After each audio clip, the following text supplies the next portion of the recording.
Hello' everyone, আপোনালোকে সকলোৰে ঈদৰ বিহুৰ বজাৰ কৰিলেনে? আজি আমি ওলাই আহিলোঁ সন্ধিয়া ভাগত বিহু ঈদৰ বজাৰ কৰিম বুলি।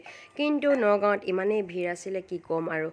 এয়া আগতীয়াকৈ আমাৰ নগাঁৱত বিহু হৈয়ে আছে। আজি হৈছে নেক্সট ডে মৰ্ণিং। বজাৰ কৰি থাকোঁতে ভিডিঅ' কৰা নহ'লে, কাৰণ আন্ধাৰ আছিলে, ৰাতিও আছিলে আৰু ভিডিঅ' কৰি পেলাই বজাৰ কৰাটো একেবাৰে মোৰ কাৰণে সম্ভৱ নহয়।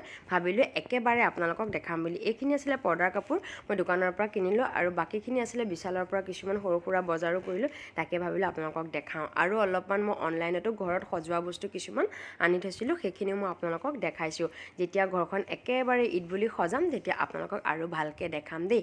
কেনেকুৱা হৈছে আপোনালোকে ক'বচোন। আৰু আপোনালোকে ছাবস্ক্ৰাইব কৰিব নাপাহৰিবচোন। ছাবস্ক্ৰাইব কৰি দিলে মোৰো ভিডিঅ' কিছুমান বনাই ভাল লাগে আৰু আগবাঢ়িবও ভাল লাগে। এটা কথা জানেনে, তেনেই কাৰণে কাপোৰ কিনা নাই, তাৰ কাৰণে ৰছীকে কিনি আনিছোঁ। ঈদ বুলি সিওতো কিবা এটা পিন্ধিব লাগিব। ভিডিঅ'টো ভাল লাগিলে লাইক কৰিব। আজিলৈ আহোঁ দেই, বাই।